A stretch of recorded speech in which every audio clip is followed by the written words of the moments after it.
Alright, what up y'all? Out here in downtown Salt Lake today. Gonna ride around, see what we can get into. But I just crossed the 1,000-mile mark on this bike, so I thought it'd also be a good video to talk, is it worth it? So we're gonna start out with some pros. I think the biggest one for this bike is the cost. I got this one on sale slightly from Lunicycle. To my door after taxes, it was about $3,400, which you're really not going to beat that for what you're getting. So to me, I think that's probably one of the biggest selling points of this bike is the actual cost of it. And then on to the next point, it's also a known brand. I mean, Talaria is obviously one of the biggest names in the industry, so you kind of know what you're getting. Not saying just because it's a small brand makes it a bad bike, but with this bike, you really know what to expect from Talaria and the quality they produce. And with that, another huge pro of this bike is aftermarket support. If you need parts for this bike, you can find it. There's YouTube videos on how to maintain these things. If you're having an issue,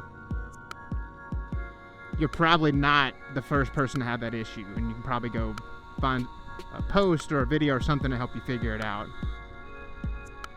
Which is nice because it's fun to have the new unknown thing, but with that comes lack of support, unknown issues. So obviously this bike's pretty common, you see a lot of them around, but with that comes great aftermarket support.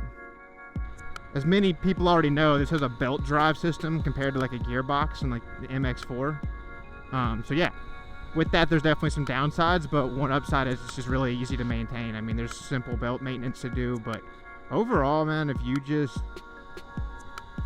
keep your chain clean, service your forks, your belt, just do the basic stuff every now and again, this bike will keep going. All right, let's go over some cons real quick. I think the biggest one for me is the stock suspension. I mean, it handles the road just fine for how heavy this bike is, but even some of the easiest trails, it has issues with. Forget about going to a track on this bike. Now, it can be fixed. You could get some new front forks. Wouldn't cost you too much.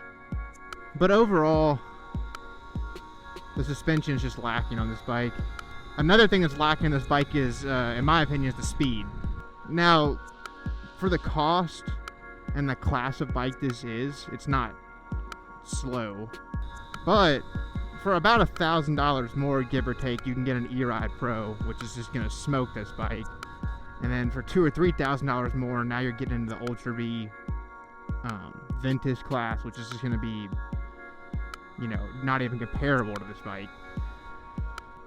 But again, those still cost more money, so that's what I'm saying. Take that with a grain of salt. This bike is slow, but for the cost, it's probably the best you're gonna get. And the last con for me is with that is just this bike is small. It's not like a pit bike or anything. You can definitely feel it when you're on this bike in traffic. And for me, like, I'm not a big guy, I'm just an average sized person, but still, like, I feel a little goofy on this bike sometimes, just a little bit too big. But still, this bike's gonna be perfectly fine for most adults, so don't take this as a I shouldn't buy this con. Just more of just know what you're getting. This is, you know, whatever, 20-25% smaller than the average dirt bike, similar CC motorcycle. But that can be kind of nice too. Just a silver lining, because it makes this bike unassuming. You can ride it in places where I don't think you could get away with like an Ultra B or a Stark or something. All right, and then last I'm just gonna go over some like I know I mentioned it earlier, but some of the maintenance you need to do on this bike. Obviously, you need to service the chain. I service the forks semi-regularly just by re-greasing them, wiping them down. I do that with the slick oleum. I'll throw that here.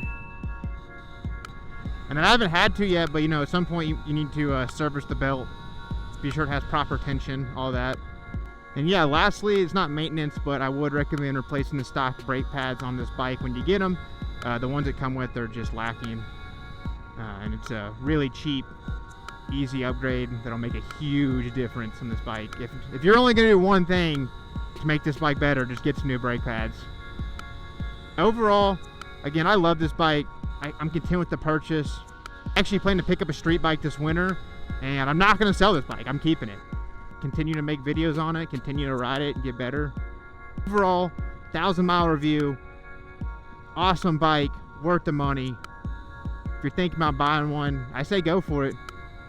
To me, this bike delivers on what it was made for. That's our review of the Talaria XXX. Sparky McGrider. I'm out, y'all.